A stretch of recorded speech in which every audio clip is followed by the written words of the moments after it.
नमस्कार, मैं डॉक्टर शिशिर उपाध्याय। साधना न्यूज का खास कार्यक्रम शख्सियत सफ़र ज़िंदगी का।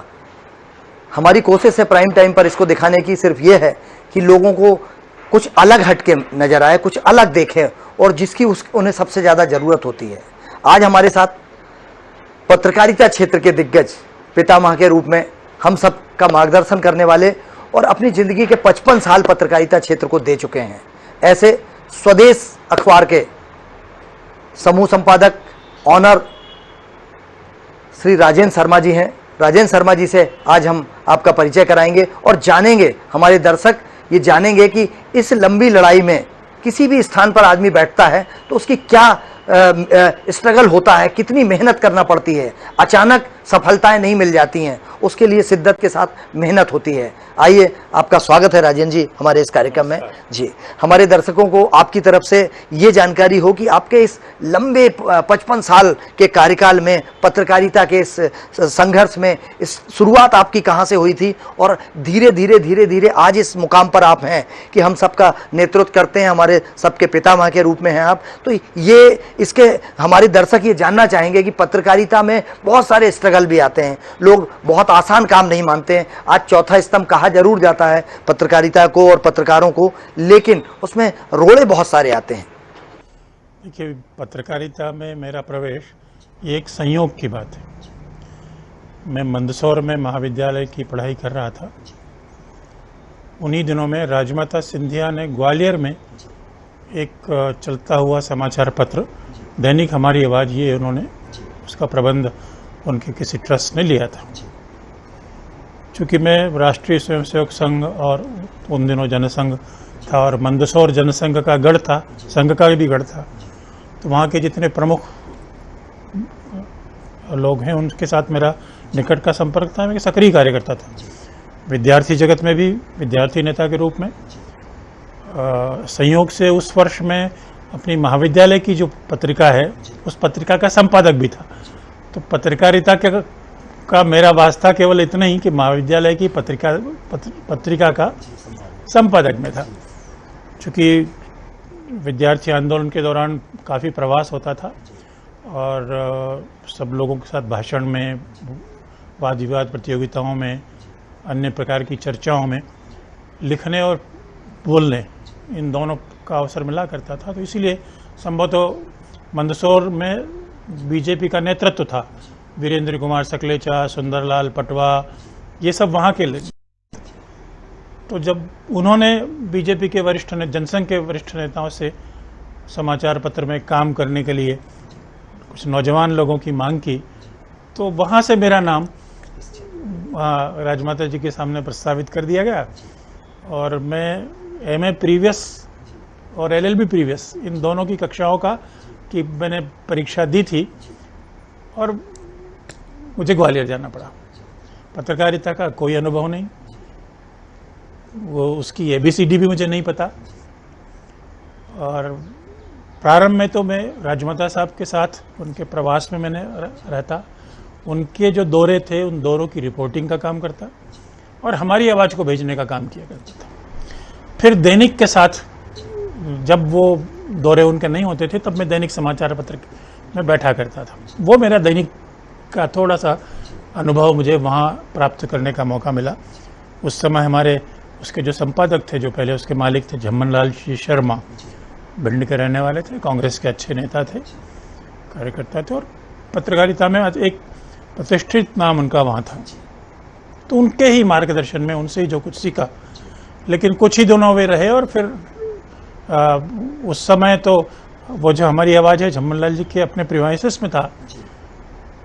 फिर वो राजमाता सिंधिया का जो परिसर है उसमें वहाँ स्थानांतरित हुआ, तो फिर झम्मन लाल जी उसमें नहीं गए और मुझे ही एक उस समाचार पत्र की जिम्मेवारी संभालनी पड़ी।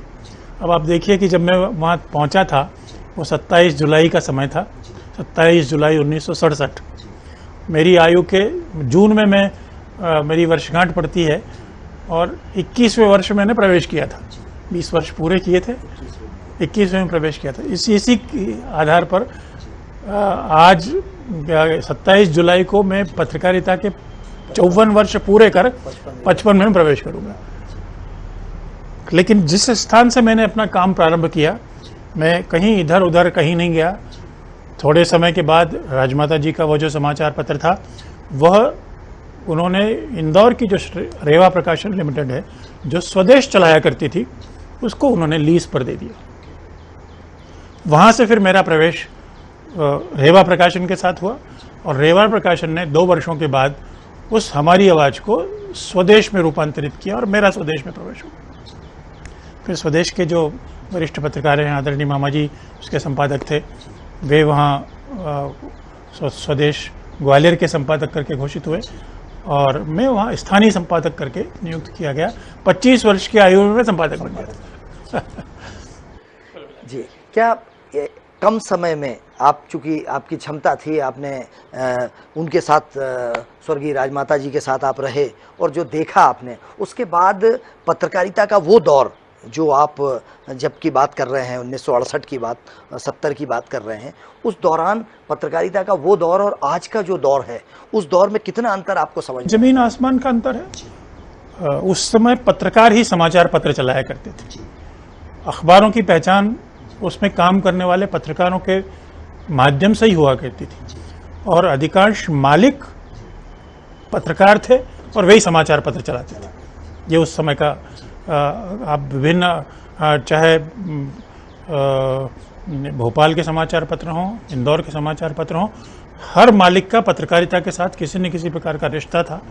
वो पूरी तरह से उसमें खपता था, अपने आप को खपाता था और फिर समाचार पत्र को चलाता था। उनकी जो विश्वसनीयता है वो समाचार पत्र की विश्वसनीयता बनती थी। जिस तरीके से, चूंकि पहले और अब में अंतर आया है, लेकिन स्वदेश नाम जो एक विश्वास का प्रतीक होता था, स्वदेश के प्रति लोगों की एक भाव रहता था, स्वदेश एक स्वदेशी भाव जागृत करता था। क्या स्वदेश को जिस तरीके से आपने स्थापित किया, मैं उन दिनों जब शुरुआती दौर था, उसके बाद से मैं कई बार स्वदेश से जुड़ा रहा, तो क्या आपको लगता है कि स्वदेश अखबार से जुड़ के आप जो पत्रकारिता के मापदंड हैं, बहुत सारे आज पत्रकारों से बात करें तो वो उन्होंने कहा कि हम प्रारंभिक काल में स्वदेश में काम कर चुके हैं और आज वो बहुत सारी जगह हैं, तो क्या आपको लगता है कि आप जो स्वदेश के साथ जो एक पत्रकारों की एक नई पीढ़ी को आगे बढ़ा पाए हैं, इसमें कितना सफल मानते हैं? हमारे साथ माने हमने नई पीढ़ी को ही गढ़ा है और उन्हीं को आगे बढ़ाया है। हमारी नीति सदैव से ये रही कि हमारे यहाँ आदमी प्राप्त काम करे, पूरी स्वतंत्रता के साथ काम करे। हमने कभी भी उनके दोष नहीं गिनाए, लेकिन वो कैसे अपने आप को अपने निखार सकते हैं या उनको निखारने का ही प्रयत्न किया। इसीलिए आप पाएंगे कि स्वदेश को लोग पत्रकारिता का विश्वविद्यालय कहते हैं, फिर चाहे वो इंदौर का स्वदेश रहा हो या ग्वालियर का स्वदेश रहा हो और उसके बाद में फिर भोपाल का स्वदेश बना। मुझे आपको ये बताते हुए प्रसन्नता है कि आज देश के पत्रकारिता के 2 बड़े विश्वविद्यालय, उनके कुलपति स्वदेश की देन है और संयोग से वो एक तो ग्वालियर के ही थे, जो आज छत्तीसगढ़ में बलदेव शर्मा कुशाभाऊ ठाकरे पत्रकारिता विश्वविद्यालय के, और अभी जब जो माखनलाल के यहाँ कुलपति थे संजय द्विवेदी, जो अभी दिल्ली में IIMC के महानिदेशक हैं। दोनों ही स्वदेश के, यही उन्होंने प्रशिक्षण प्राप्त किया और जो कुछ सीखा स्वदेश से सीखा और बाद में उन्होंने समर्पित किया। कई समाचार पत्रों के प्रधान संपादक स्वदेश के द्वारा दिए गए। तो ये हमने ये बने क्यों? क्योंकि स्वदेश ने अपने यहाँ काम करने वाले लोगों को उनका जिस काम के लिए वे आए हैं उसी काम के लिए इस्तेमाल किया, के लिए इस्तेमाल। कभी नहीं। वो एक अच्छा पत्रकार कैसे बन सकते हैं, वे अच्छे संपादक कैसे बन सकते हैं, उनको अवसर हमने दिए। संजय द्विवेदी भी यहाँ से यूनिवर्सिटी की परीक्षा पास की, कुछ दिन उन्होंने भोपाल काम किया और फिर हमने उनको रायपुर में स्थानीय संपादक बना करके भेज दिया। बलदेव ग्वालियर में काम करते थे, ग्वालियर के संपादक, वहाँ फिर हमने रायपुर जब प्रारंभ किया, यह 79-90 की बात है, तो वहाँ उनको संपादक बना करके भेजा। तो ये लोगों की प्रतिभा को पहचान कर उनको अवसर देना, ये हमने बड़ी मात्रा में किया। फिर जो लोग तैयार हो जाते थे उसमें से हमने कभी किसी को रोका नहीं। अगर किसी को कोई अवसर मिल रहा है तो कई बार लोग कहते हैं कि नहीं तुम नहीं जाओगे, तुम इतना नोटिस दो, तनख्वाह काट लेंगे।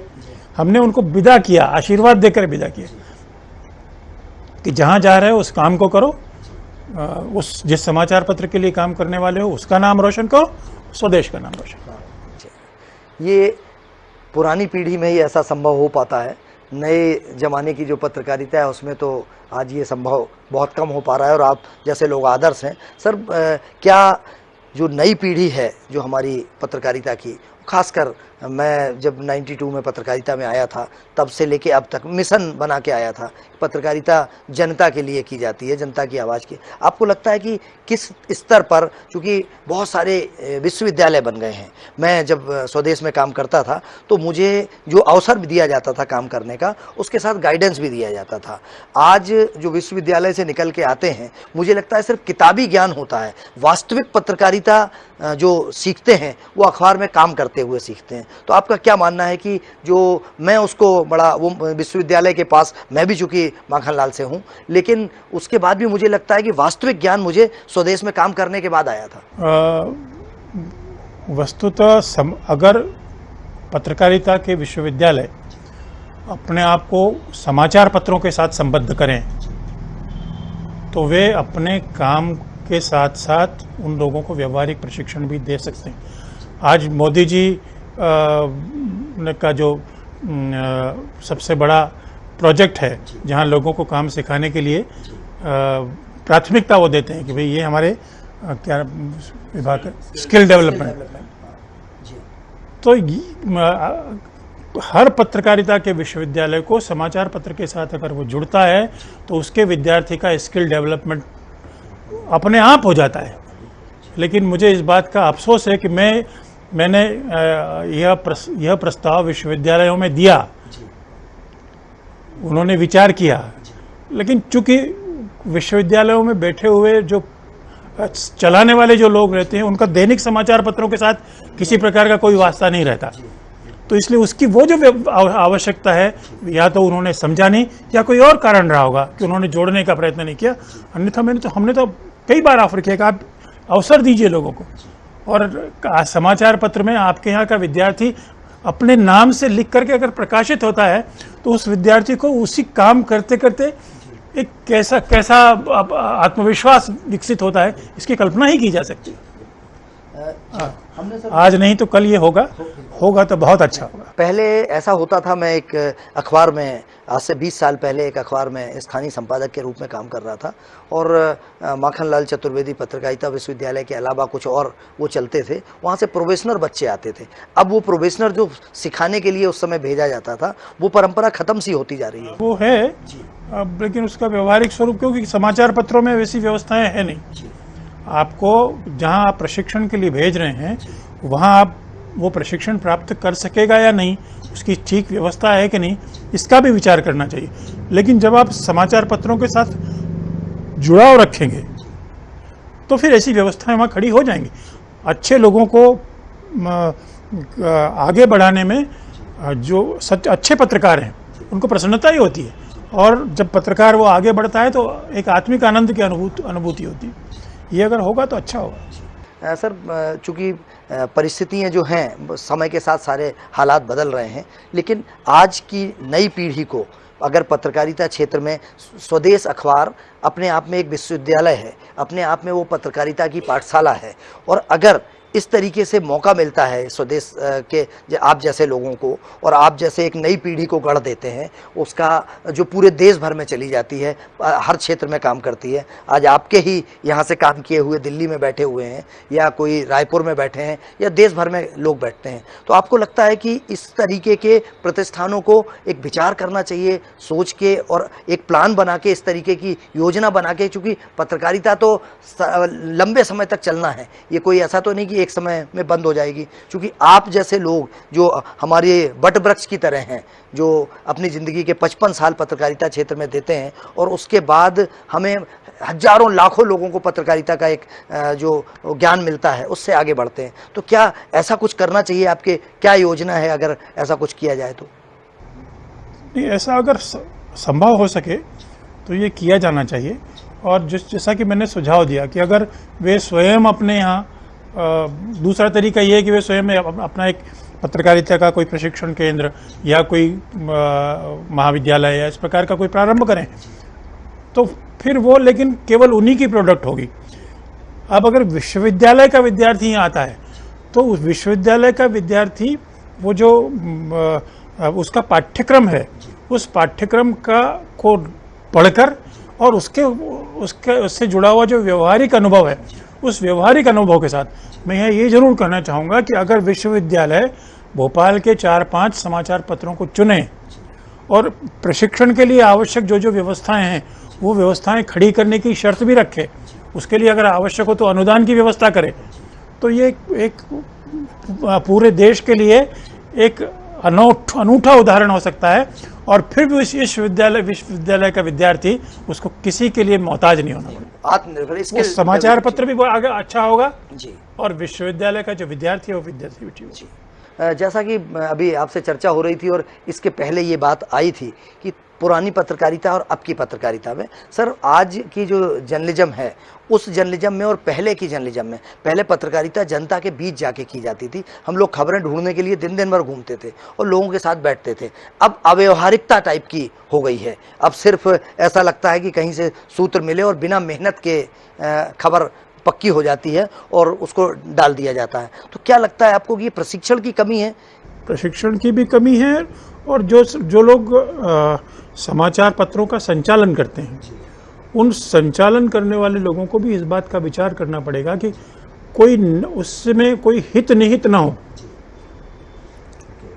वो जैसे कई लोग आज व्यवसाय करते हैं और समाचार पत्र को भी चलाते हैं, वो अपने व्यवसाय के हित की चिंता भी करते हैं, वो अपने हित की चिंता करें, लेकिन समाचार पत्र को एक औजार के तौर पर इस्तेमाल न करें तो उनका काम भी ठीक चलेगा और समाचार पत्र भी ठीक चलेगा।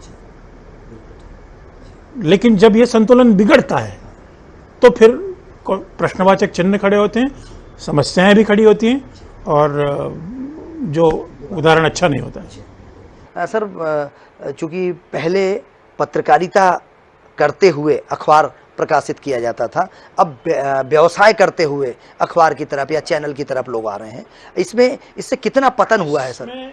देखिए, ये आज समाचार पत्र जो चल रहे हैं वो जो उद्योग चलाने वाले समाचार पत्र चला रहे हैं। स्थिति ऐसी होनी चाहिए कि समाचार पत्र ही अपने आप में उद्योग रहे, वही चले। तो फिर ऐसे लोग जब समाचार पत्रों का संचालन करेंगे तो उनके लिए समाचार पत्र वही एकमात्र उनका काम है, उनका दायित्व रहेगा। तो अपने समाचार पत्र की गुणवत्ता और अपने समाचार पत्र की प्रखरता, यहाँ मैं एक और कहना चाहूँगा कि जितने भी व्यवसाय हैं उन व्यवसाय में केवल समाचार पत्र या मीडिया का जो क्षेत्र है वही एक ऐसा है जो एक सार्वजनिक उद्देश्य के लिए काम करता है।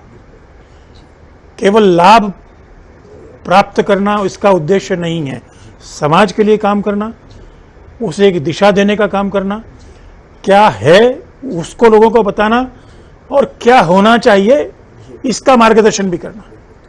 तो ये जो भूमिका समाचार पत्रों की है, इसको बनाने के लिए दुर्भाग्य से हमारी सरकारें भी योजनाबद्ध बना करके इस प्रकार का काम नहीं करती। समाचार पत्र का उपयोग वे भी अपने प्रचार के लिए जितना है उतना पूर्ति कर लिया, बाकी उनकी गुणवत्ता बढ़े। उनका कभी कभी समाचार पत्रों को विज्ञापन देने के जो मापदंड हैं, वे मापदंड भी व्यावसायिक आधार पर ही खड़े किए जाते हैं। तो फिर जो व्यावसायिक आधार पर खड़े होंगे तो वहाँ समाचार पत्र व्यावसायिक आधार पर ही चलेगा। समाचार पत्र को समाचार पत्र का एक निर्धारित उद्देश्य के साथ काम करना चाहिए, वो सरकारी सहायता के आधार पर खड़ी नहीं होती। जब तक वो दृष्टिकोण सूचना और जनसंचार के क्षेत्र में काम करने वाले शासन के लोगों का भी नहीं बनता, प्रशिक्षण उनको देने की भी आवश्यकता है। किसी को भी आपने समाज उस विभाग का जिम्मा आपने सौंप दिया और सोचा कि वो ठीक कर लेगा, वो ठीक क्या करेगा? उसका जो दृष्टिकोण है, उसको दृष्टिकोण तो कोई दिया ही नहीं गया है। पत्रकारिता की दृष्टि में उसके पास कोई क्या उसे करना है, वो शासन की चिंता करना, ये तो करना है।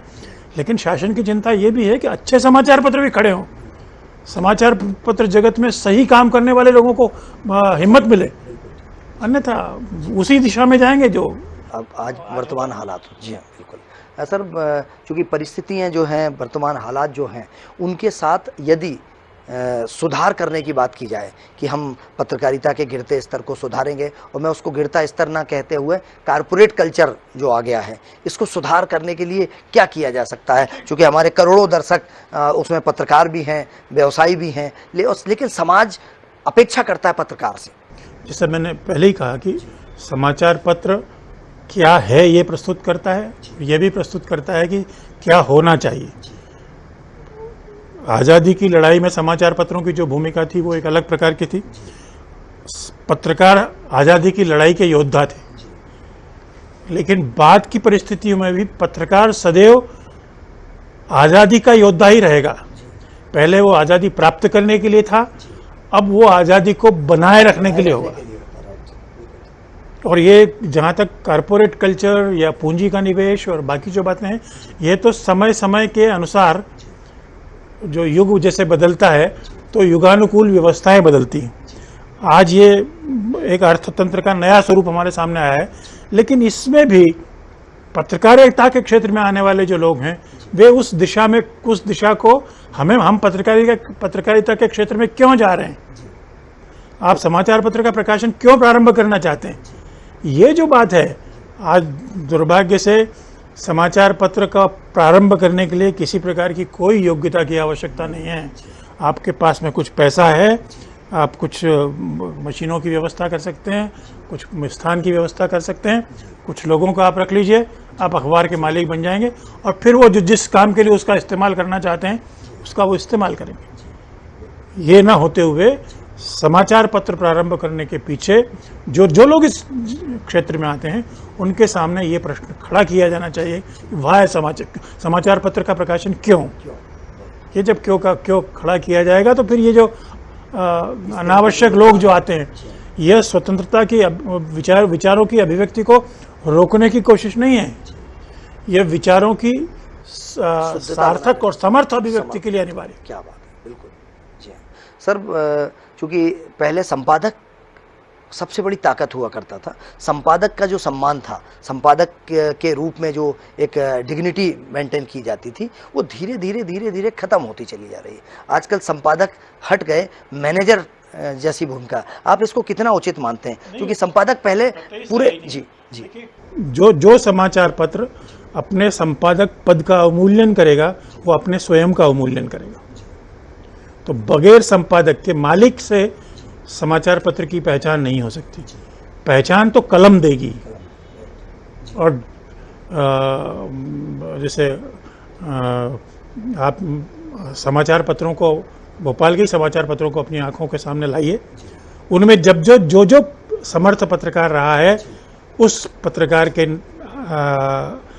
नाम से वो समाचार पत्र चलता रहा है, पहचाना जाता रहा है।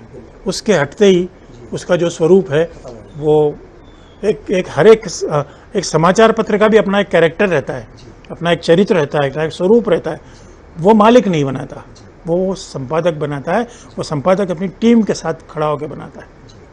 और हम इस बात दृष्टि में सौभाग्यशाली हैं कि मध्य प्रदेश तो ऐसे आदर्श पत्रकारों की खान रहा है। माखनलाल चतुर्वेदी से लेकर के आज की पीढ़ी में राजेंद्र माथुर और प्रभाष जोशी जैसे लोग भी आखिरकार इसी प्रदेश से ही निकले हैं। हमारे मानिकचंद जी वाजपेयी इसी प्रदेश से निकले हैं, जिन्होंने पत्रकारिता के मानदंड बनाए हैं। तो लोग हैं, आवश्यकता ऐसी बात की कि उनको सहारा देने की, उनको आगे बढ़ाने की। तो अगर वो आगे बढ़ेंगे, वे स्तंभ बन करके खड़े रहेंगे, तो वो समाचार पत्र भी अपना नाम बना सकेगा, कायम कर सकेगा। पत्रकारों में जो एक भाव होता है, पत्रकारिता का जो अहंकार होता है, पहले पत्रकारिता में अहंकार नहीं था, पहले गंभीरता हुआ करती थी। आज किसी भी छोटे से चैनल में उसमें हम अपना कार्ड बन जाता है और हम अपने आप को बहुत बड़ा वो मान लेते हैं। आपको देख के कभी ऐसा आम आदमी को फील नहीं होता? आपकी सौम्यता, आपकी सहजता, सरलता और जो आपका व्यक्तित्व है, तो क्या हमारे दर्शकों को आपकी तरफ से ये करोड़ों दर्शकों को ये मैसेज, चूँकि 55 साल की ये जो पूंजी है, जो पत्रकारिता का आप का अनुभव है, ये हमारे दर्शकों को क्या ऐसा करें वो कि पत्रकारिता क्षेत्र में आने वाले छात्र भी बहुत सारे आपको देख रहे हैं इस समय, क्या उनको ऐसा मैसेज आप देना चाहेंगे कि पत्रकारिता जो है उसका सम्मान, स्वाभिमान पत्रकारों से ही बना हुआ है, और अगर पत्रकार अपनी स्थिति खत्म कर लेता है या अपनी गरिमा कम कर लेता है तो पाठक अपने आप सिकुड़ जाते हैं, पाठक अपने आप उस चैनल से, उस अखबार से दूर होने लगते हैं। देखिए, पत्रकारिता मूलतः एक सृजन का क्षेत्र है। कुछ लोग इसको एक विध्वंसकारी हथियार के रूप में इस्तेमाल करते हैं। चाकू एक डॉक्टर के हाथ में ऑपरेशन के लिए जाएगा तो वो किसी के प्राणों की रक्षा करेगा, लेकिन वो किसी गुंडे के हाथ में चला जाएगा तो प्राणों को लेने का काम करता है। पत्रकारिता के मामले में भी लोगों को यह ध्यान रखना ही होगा कि हम पत्रकारिता इस समाज के भले के लिए कर रहे हैं। समाज में अच्छी प्रवृत्तियों का निर्माण हो, दुष्प्रवृत्तियों पर प्रहार हो, इसके लिए कर रहे हैं। अभी कभी कभी हो ये जाता है कि जो हथियार दुष्प्रवृत्तियों पर प्रहार के लिए बना है वही दुष्प्रवृत्ति का शिकार हो जाता है, तो समस्या खड़ी होती है। ये समस्या तो सदैव एक हर युग में अलग अलग रूप में प्रकट होती है। आज के युग में भी हो सकती है, पत्रकारिता के क्षेत्र में भी हो सकती है, लेकिन हम इस मामले में सौभाग्यशाली हैं कि पत्रकारिता में आज भी जो नौजवान पीढ़ी है, उस नौजवान पीढ़ी में भी समर्पित भाव से काम करने वाले आप अगर लोगों पर नज़र दौड़ाएंगे तो आपको कई मिल जाएंगे जिन्हें आप हीरे कह सकते हैं। आवश्यकता केवल इसी बात की कि समाज उनके साथ खड़ा हो, उनको आगे बढ़ाए, और जो गलत प्रवृत्ति वाले लोग हैं उनके सामने साहस के साथ समर्पण करने के स्थान पर, आत्मसमर्पण करने के स्थान पर उनके समक्ष चुनौती देते हुए खड़ा हो। तो जो समाज के हित में काम करने वाले लोग हैं उन्हें, समाज को भी अपने आप में उस प्रकार की सामर्थ्य पैदा करने की आवश्यकता है। अच्छा समाज ही अच्छी चीज़ों का सृजन करता है। समाज अगर कमज़ोर हुआ तो फिर वो इस प्रकार की जो गलत प्रवृत्तियां हैं वो उस पर हावी होती हैं। तो ये एक सामाजिक दोष है। सामाजिक दोष को दूर करने के लिए समाज के लोगों को भी जैसा आगे आना चाहिए वो आगे आएंगे। अच्छों को के साथ हम खड़े हों, जो बुरे हैं उनको शक्ति प्राप्त न करने दें। अर्थात देश में जो सज्जन शक्ति है वह सज्जन शक्ति शक्तिमान बननी चाहिए। यह समाज का भी दायित्व है। हमारे दर्शकों को क्या संदेश देना चाहेंगे आप? आपने मुझे ये मौका दिया, इसके लिए तो मैं आपको धन्यवाद देना चाहूँगा। लेकिन पत्रकारिता का जो क्षेत्र है वह निस्संदेह सदैव चुनौतियों से परिपूर्ण रहने वाला है, और पत्रकारिता के क्षेत्र में जो आने वाले लोग हैं उन्हें आज की स्थिति में पहले जैसी समस्या नहीं है आर्थिक। आज बहुत से साधन पत्रकारों को भी उपलब्ध होते हैं जो जिन्हें एक संतुलित संपन्नता वो उनको प्राप्त हो सकती है, बशर्ते वे अपने मार्ग में किसी प्रकार का मार्ग से विचलित ना हो, काम करते रहें। चुनौतियां तो आएंगी, किसी भी काम में आपका जीवन जहाँ से प्रारंभ होता है और आप जहाँ आज खड़े हैं उसको आखिरकार प्राप्त करने के लिए आपने चुनौतियों का सामना किया है। पत्रकारिता के क्षेत्र में भी काम करने वाले लोग हैं, उनको चुनौतियों का सामना करना पड़ेगा। लेकिन जिन लोगों ने ये क्षेत्र चुना है मैं उनका अभिनंदन करता हूँ और प्रभु से प्रार्थना करता हूँ कि इस क्षेत्र में जिस प्रकार से उन्हें आगे बढ़ना चाहिए उस प्रकार से बढ़ने की प्रभु उनको शक्ति प्रदान करे। वो आत्मविश्वास के साथ ये जो हमारा देश है, इस देश का हित, इस समाज का हित हमारे लिए सर्वोपरि है। आत्महित ये प्रमुख नहीं है, राष्ट्रहित ये प्रमुख है। इस बात का विचार करें। जिंदगी के 55 साल पत्रकारिता में देने और कई पीढ़ियों को खड़ा कर देने वाले हजारों पत्रकारों को पत्रकारिता की पाठशाला से हम बात कर रहे थे। शख्सियत सफ़र ज़िंदगी का ये राजेंद्र शर्मा जी थे हमारे साथ, स्वदेश अखबार के आप प्रधान संपादक हैं, समूह संपादक हैं, और ग्वालियर से लेके हिंदुस्तान भर के, चाहे छत्तीसगढ़ रायपुर में हो या हिंदुस्तान भर में, अगर मान सम्मान के साथ पत्रकारिता के लिए अगर किसी का नाम लिया जाता है तो राजेंद्र शर्मा जी हैं। और आपने 55 साल इसमें गुजारे हैं। हमारी कोशिश साधना न्यूज़ के दर्शकों को यह बताने की है कि पत्रकारिता क्षेत्र में चाहे लाख गिरावट आ जाए, लेकिन ऐसे लोग मिसाल बनते हैं, ऐसे लोग मीनार होते हैं, ऐसे लोग हमारी प्रेरणा होते हैं, जो हमें भटकने नहीं देते हैं, सदमार्ग पर चलने की राह दिखाते हैं। साधना न्यूज़ के लिए श्री राजेंद्र शर्मा जी के साथ डॉक्टर शिशिर उपाध्याय, नमस्कार। नमस्कार।